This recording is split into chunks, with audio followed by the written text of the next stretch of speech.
Karena itu ketika papa saya meninggal, baru saat itu titik baliknya. Ketika dia ditaruh di dalam peti, seluruh seragam saya barongsai seperti jubah itu ibaratnya saya taruh dalam peti dan saya nyatakan selesai. Karena saya juga saat itu baru menyadari kekuatan atau kemampuan apapun, sepopuler apapun, sebesar apapun kemampuan yang saya tekuni itu tidak bisa sedikit pun untuk menolong papa saya ketika dia sakit. Saya nggak bisa terdiam, dan ketika dia sakit saya hanya bisa berdoa. Dan saat itu baru nyadari, oh ternyata kekuatan yang sesungguhnya bukan dari apa yang saya tekuni, tapi ketika saya sungguh-sungguh bersandar sama Tuhan.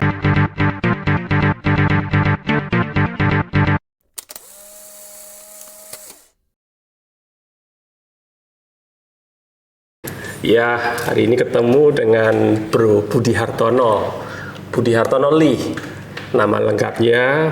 Ini sobat dari Tuban, kenal semenjak tahun 90, kurang lebih 90 ya. 90. Ketika sama-sama masih belia dan sama-sama dalam hobi olahraga barongsai dan wushu.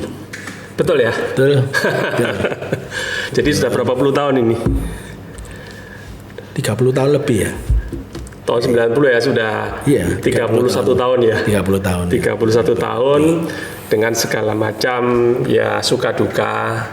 Ya, saya tidak menyangka benar-benar ketika kurang lebih ya akhir tahun 90-an itu teman saya ini akhirnya menjadi seorang worship leader yang mulai dari sebuah persekutuan, lalu akhirnya terus sambung sampai di gereja. Dan ya nanti akan cerita sendirilah Bro Budi. Saya panggil Budi aja. Apa kabar Bud? Baik. Kita ngomongnya santai seperti bahasa yang kita pakai sehari-hari. Ya, Oke, thank you. Jadi kita ingat ya waktu tahun 90-an. Ya. Itu kamu masih tinggal di Tuban. Ya. 90 mulai dan persiapan mau kuliah di Surabaya. Saya sempat juga kita ketemu di Tante Jun. Ya. Di daerah Genteng ya. Di daerah Genteng. Genteng apa sih itu? Genteng Arnowo. Bukan. Genteng Sidomulyo. Genteng Sidomulyo nomor 8. Jadi itu tempat itu tidak terlupakan karena di situ akhirnya saya berteman dengan Budi. Lalu ya namanya anak muda, kita ini sering ya hangout bareng-bareng. Ya mulai ya namanya anak muda ini apa ya paling kegiatannya makan, jalan-jalan, atau laki-laki kumpul dengan laki-laki. Normalnya ya bicara tentang cewek ya. Kalau cowok ngomongin cewek. Dan sekarang ini Budi akan cerita banyak hal tentang ya kisah hidupnya sampai akhirnya ya Tuhan memakai kehidupannya. Amin. Dan itu adalah hal yang patut disyukuri karena sama-sama akhirnya kita ini juga dalam Tuhan. Ketika dulu masih muda juga sama-sama dalam kehidupan duniawi gitu ya. Jadi suka apa biasanya? Suka hobinya apa? Olahraganya apa itu tadi? Hobi olahraga ya kalau zaman anak-anak muda dulu kan pengennya jadi jagoan kan. Pengennya jadi jagoan karena pengen jadi jagoan menangan. Yang ditonton juga bukan zaman dulu kan, bukan film Dono Kasino Indro, tapi kan yang ditonton kan filmnya kayak Jackie Chan. Jadi ya pengen jadi kayak Jackie Chan juga. Jadi apa yang dicari itu yang ada hubungannya dengan bela diri, dengan apa yang menampilkan kehebatannya lah, kekuatan fisik ini. Jadi itulah yang dicari. Jadi kita dulu itu seperti mencari ini ya, eksistensi diri, pengakuan gitu ya. Akhirnya kita cari ya seperti ini latihannya yang kita lakukan ini. Nah nanti akan saya tampilkan sendiri. Jadi ini adalah beberapa kegiatan ketika kita dalam wadah olahraga yang sama, di mana tahun 93 itu ada pelatih wushu dari Tiongkok. Dan syukur ya, energi itu disalurkan secara positif. Akhirnya saya dan Budi ya sama-sama kita menekuni. Bahkan kita ini berlatih kesabaran dengan apa? Melatih siapa?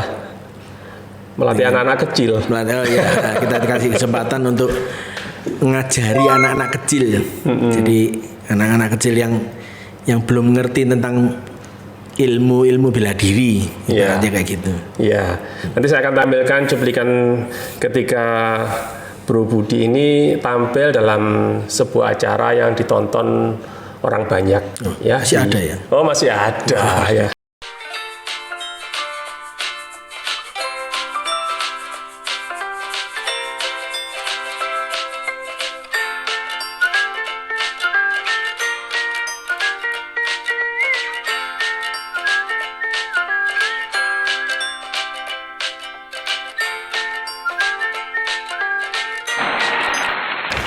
Jadi beliau ini Ternyata ahli permainan tombak. ternyata bukan Tuhan saja yang menyimpan video tentang kita ya.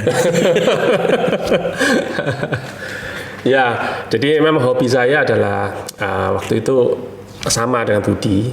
Kalau nggak barongsai juga kemudian kita bela diri. Bahkan itu ditekuni oleh Budi sampai hampir tahun 2000. Ya, ketika saya sudah berhenti karena saya menikah duluan, akhirnya Budi masih terus. Ya, bahkan dengan bangga itu kalau misalnya ketemu, ini dia cerita-cerita bagaimana dia tampil di hotel, tampil di mana. Ya, Pak, Ingat karena kebanggaannya saat itu kayak gitu memang. Tanpa kita sadari kebanggaannya memang dipuji orang atau dipuja orang atau dikagumi orang. Kemudian kebanggaan itu terbawa nggak ketika akhirnya kita ini sudah masuk dalam pelayanan? Menurut kamu bagaimana? Harusnya tidak boleh terbawa memang, pasti. Ya. Ya kita berusaha untuk tidak terbawa karena kita kan bedanya kalau pelayanan kan tidak mengarahkan pandangan manusia ke diri kita, tetapi mengarahkan kepada Tuhan. Ya. Itu yang terutama. Apalagi sebagai pemimpin pujian, Ya betul. itu membawa jemaat untuk bisa Mengagungkan Tuhan, bukan dan mengagungkan diri kita. mengalami perjumpaan dengan Tuhan secara pribadi gitu ya. Jadi dibawa masuk ke dalam hadirat Tuhan. Ya betul. Gitu ya. Oke, jadi apa yang akhirnya membawa kamu akhirnya masuk ke dalam dunia pelayanan?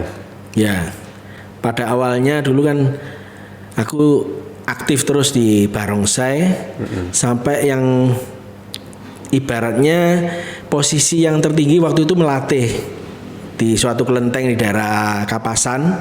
Kita dapat kesempatan untuk melatih di sana. Wah, tambah menjadi-jadi sudah tambah waduh, merasa kayak orang Jackie Chan kalah ini.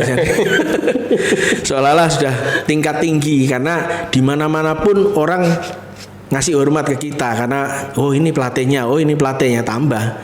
Hidup kita merasa seolah-olah hidung ini tidak menghadap ke bawah tapi menghadap ke atas terus ini. Jadi hidung ada hujan. Ya, jadi itulah. Memang karena pada masa muda saya merasa karena saya dulu masih kecil, masih SD, itu kalau istilahnya sekarang kan sering dibully. Jadi yang bela papa saya. Oke. Dan ketika papa saya melihat saya ini kok sering dibully, saya diikutkan olahraga. Awalnya itu olahraga bulu tangkis di daerah Tuban dulu, tapi pelatihnya melihat, dia peka, dia melihat tanganmu tidak cocok untuk melatih bulu tangkis karena terlalu kaku. Akhirnya saya malah diarahkan, yaitu tadi diikut di suatu kelenteng di Tuban, ikutnya barongsai karena dianggap tangan saya itu lebih kaku untuk barongsai daripada bulu tangkis. Ya, jadi dasarnya saya mengikuti barongsai itu karena papa saya juga bangga karena saya merasa punya kemampuan, punya kelihayan, keahlian, jadi selalu disupport. Semua itu supportnya dari papa sehingga saya selalu ingin bertambah-tambah dari segi ilmu, dari segi keikutsertaan saya di barongsai itu. Bahkan saya sampai lupa saat itu ketika papa saya bertobat dan dibaptis, saya sendiri masih main barongsai di tempat lain. Saya lupa, padahal selama itu saya sempat berdoa supaya papa saya bisa bertobat. Tapi justru pas papa saya bertobat, saya tidak mendampingi dia. Saya dapat job main barongsai saya ingat yang salah daerah Jember kalau salah. Jadi saya tinggalkan itu. Makanya karena itu ketika papa saya meninggal, baru saat itu titik baliknya. Ketika dia ditaruh di dalam peti, seluruh seragam saya, barongsai seperti jubah itu ibaratnya saya taruh dalam peti dan saya nyatakan selesai. Karena saya juga saat itu baru menyadari kekuatan atau kemampuan apapun, sepopuler apapun, sebesar apapun kemampuan yang saya tekuni itu tidak bisa sedikit pun untuk menolong papa saya ketika dia sakit. Saya nggak bisa terdiam, dan ketika dia sakit saya hanya bisa berdoa. Dan saat itu baru nyadari, oh ternyata kekuatan yang sesungguhnya bukan dari apa yang saya tekuni, tapi ketika saya sungguh-sungguh bersandar sama Tuhan, itu yang menjadi kekuatan. Sehingga itu yang menjadi titik balik. Saya taruh seragam itu masuk dalam petinya papa, ditaruh, dan saya nyatakan sejak hari itu saya selesai dari aktivitas barongsai dan segala sesuatu apapun yang pernah saya tekuni. Ya, luar biasa itu. Di titik baliknya itu justru ketika orangnya sudah meninggal, yang mensupport kamu untuk terjun ke dunia ini, ya, maksudnya dalam dunia olahraga ini, itu sudah meninggal dunia. Kamu akhirnya bertobatnya di sana. Karena kamu menyadari bahwa apa yang kamu tekuni, apa yang kamu miliki itu tidak ada gunanya. Ya. Dan justru saat itu pas ketika teman-teman melihat saya sudah meninggalkan dunia barongsai, justru seolah-olah bukan suatu kebetulan, saat itulah Tuhan tuh ngasih kesempatan. Tiba-tiba ada beberapa orang dari suatu persekutuan doa mengundang saya suruh nyanyi. Dari nyanyi duo atau duet sampai akhirnya kamu coba jadi inilah. Mereka menamakannya chairman kalau ya sama dengan worship leader, dan mereka memberi kesempatan. Baru saat itu saya tidak sadar, tiba-tiba seperti saya baru tahu loh, saya kok bisa. Karena Tuhan yang memampukan, bukan kekuatan saya. Karena saya dari kecil ya tidak senang nyanyi, tapi Tuhan yang memampukan. Dan beberapa tahun sesudahnya saya baru sadar, oh makanya Tuhan mulai pakai saya ketika saya menanggalkan jubah saya yang lama. Jadi apa yang saya banggakan Tuhan tidak suka. Tuhan tidak cari itu. Tuhan cari orang yang mau lepaskan semua yang lama dan sama Tuhan dikasih jubah yang baru. Itu yang utama. Ya, mengalami kelahiran baru lah, saya sebenarnya kelahiran baru. Karena pada saat itu kamu meninggalkan yang lama dan kemudian masuk ke dalam kehidupan yang baru, dan melayani Tuhan sekitar tahun 2000 ya. Ya, mulai tahun 2000 ya, dari persekutuan ya. Karena saya belajar setia, akhirnya Tuhan kasih kesempatan untuk di suatu gereja juga. Melayani di sebuah gereja sebagai pemimpin pujian. Itu satu anugerah yang luar biasa dari Tuhan. Karena siapa kita sehingga kita ini boleh dilayakkan untuk melayani Tuhan. Kita semua orang yang tidak layak, orang yang berdosa. Kita kalau melihat kembali bagaimana kehidupan kita yang lalu, ya kita ini sebenarnya bukan siapa-siapa. Ya kan. Lalu dalam perjalanan melayani Tuhan bertahun-tahun sampai akhirnya menikah, dikaruniai anak, apakah perjalananmu dalam mengiring Tuhan itu selalu mulus, selalu berjalan lancar, tidak ada masalah? Tidak selalu. Seperti apa? Kita kan Tuhan juga tidak berjanji kalau ketika kita mengiring Tuhan semuanya jadi mudah, jadi kayak orang lewat jalan tol. Jalan tol pun sekarang juga masih ada hambatan, berarti kan. Jadi apapun waktu kita berkomitmen mengiring Tuhan, mari kita juga belajar bahwa kalau kita sudah komitmen mengiring Tuhan, sama dengan seorang anak ikut sama bapaknya digandeng. Bapaknya mau kemana, ada sesuatu yang menakutkan atau sesuatu membahayakan, anak bagiannya kita cuma percaya. Bapakku tidak mungkin kalau ada bahaya lalu lintas, misalkan kita mau nyebrang, kita digandeng sama papanya kita. Masa terus ada kendaraan buanter terus kita ditaruh di depan, tidak mungkin. Pasti kita taruh belakang. Ya prinsipnya bersandar baik Tuhan itu gitu. Demikian. Oke, jadi tetap mengalami ada kendala-kendala, masalah-masalah dalam keluarga, dalam rumah tangga, dalam kesehatan. Jadi yang baru saya dengar kan kamu alami satu sakit ya. Ya ada. Ya karena saya juga ingat sih, itu cara Tuhan untuk menegur umatnya, menegur anaknya itu juga dengan banyak cara. Dulu pernah kamu ingat yang saya ingat paling lucu menurut saya adalah waktu kamu bernasar. Kalau saya lulus kuliah, maka saya akan ke pasar Pabean. Ya. Saya akan beli dan makan 50 biji bakwan 50 Pabean. biji. Ya, Saya betul. pikir ini nasar atau apa? Dan memang saya jalankan. Ya. Saya ingat yang boncengkan kalau ketika saya berangkat ke pasar Pabean, waktu itu bakwan Pabean masih 1.000. Jadi yang goncengkan saya waktu berangkatnya, waktu pulang karena sudah bawa bakwan, teman saya yang boncengkan, saya yang di belakang karena ya bagian saya itu sudah. Jadi begitu dari Pabean sampai kos-kosan waktu itu masih daerah Kedungdoro, nyampe Kedungdoro itu sudah tinggal 20 kalau nggak salah. Jadi sudah 30 itu sudah tidak tahu jatuh di mana itu. Sudah dihabisi tanpa kuah, tanpa apa, pokoknya sikat. Ya memang kegemaran itu bahkan sampai sekarang juga coba ya tidak berani 50 lagi karena kalau 50 lagi ya tangannya jadi gemetar. Karena dia dampaknya ya jelas ke sakit pastilah. Ya. Karena kalau zamannya dulu waktu main barongsai, saya main barongsai pulang terang bulan satu kota habis tidak masalah. Nasi bebek 4 bungkus plus saya tambah nasi becak 1 tidak ada masalah. Tidak ada besoknya namanya kram. Sekarang anak saya ada terang bulan dikasih 1 potong, besok tangan kaku sudah. Ya itu bedanya. Ya karena jatah itu sudah dihabiskan Ya, dulu. jatahnya udah dulu. Ya. Oke, jadi dalam mengiring Tuhan pun tetap saja kita ini pun diizinkan mengalami hal-hal yang mungkin tidak menyenangkan ya. Ya. Jadi Tuhan baru menolong teman saya ini dari sakit dan Tuhan sudah sembuhkan pulih seperti sedia kala. Itu satu anugerah Tuhan. Bisa diceritakan nggak itu bagaimana pertolongan Tuhan? Ya, itu juga ya akibat tidak bisa jamu kan, jaga mulut nih. Jadi makanan juga ngawur. Namanya kita mikirnya kan membayangkan seolah-olah masih muda. Jadi takaran yang masih muda, takaran waktu masih muda dilahap posisi usia sudah bertambah ya pasti lah. Sama ya. Akhirnya efeknya ya saya sempat ngalami stroke ringan. Ya puji Tuhan, Tuhan sudah sembuhkan, sudah pulih sama sekali. Ketika saya waktu itu saya sungguh-sungguh ketika stroke ringan satu hal takut mati berarti gitu. Tapi sempat saya waktu di kamar saya Tuhan tolong berikan kesempatan, berikan untuk umur panjang dan puji Tuhan saya merasakan hari ini saya lebih sehat dan saya sudah dipulihkan.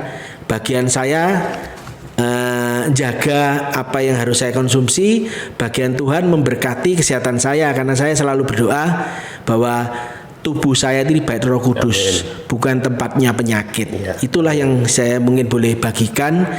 Jadi setiap malam biar kita juga pegang dada kita atau pegang kepala kita ngomong Tuhan, badanku ini Bait Roh Kudus. Jadi bukan tempatnya penyakit. Karena itu penyakit pergi dari hidupku. Itu yang saya imani. Ya. Lalu komitmen apa dalam mengiring Tuhan untuk ke depan bersama keluarga ya? Ya komitmen selalu menjadi komitmen ya apapun keadaan saya belajar untuk mengiringi Tuhan dengan setia. Kita ada duit juga bersyukur, tidak ada duit juga tetap bersyukur. Itu yang saya pelajari karena saya pernah mengalami dalam pekerjaan saya saat ini tidak ada kondisi yang bagus, bahkan untuk sesuatu hal yang kecil pun tidak mampu beli, tapi saya bersyukur. Saya belajar tidak mau ngomel.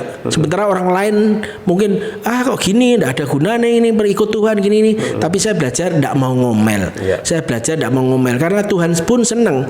Tuhan kalau kita kalau anggapan kalau kita manusia, kita papa, misalkan anaknya pengen beli mainan terus kita belum bisa belikan mainan, terus anaknya misalkan ngomel wah papaku tidak berguna, kita pasti marah juga. Tapi kalau anaknya mungkin dengan tetap sukacita, mama pa tidak apa-apa pa, belum dibeli mainan, nanti kalau papa punya uang aku beli mainan.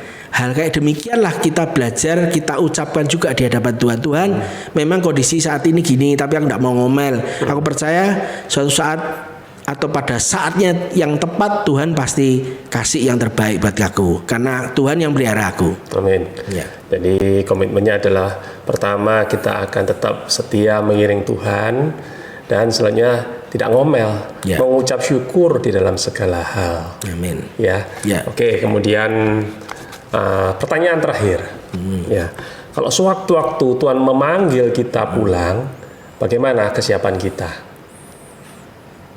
Kalau masalah Tuhan manggilnya, kapan kita juga tidak tahu. Betul. Tapi kita cuma berdoa, berharap supaya kita siap.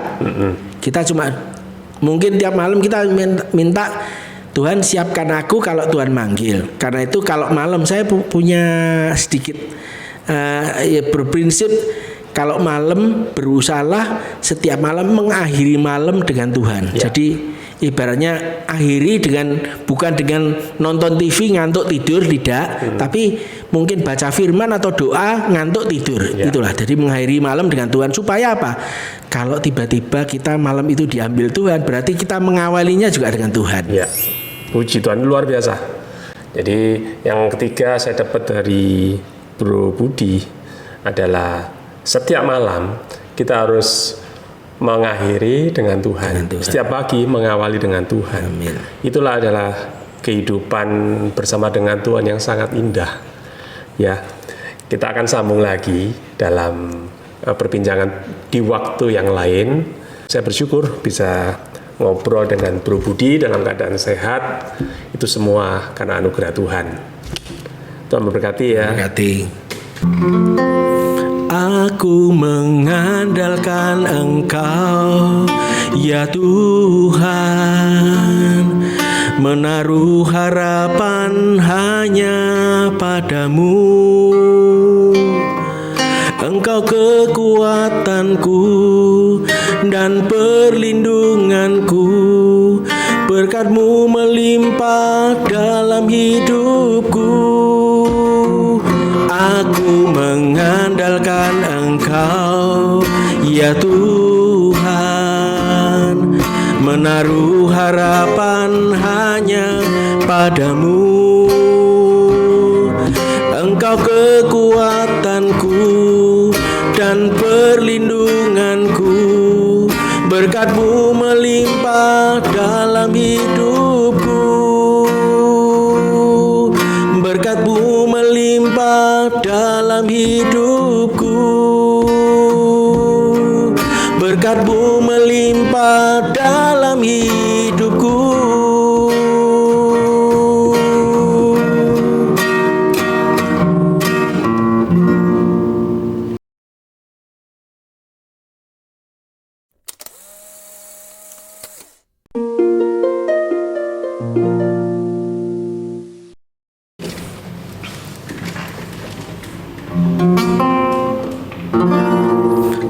Aku mengandalkan Kuncimu apa? Aku mengandalkan Engkau, ya Tuhan. Wes mulai. Menaruh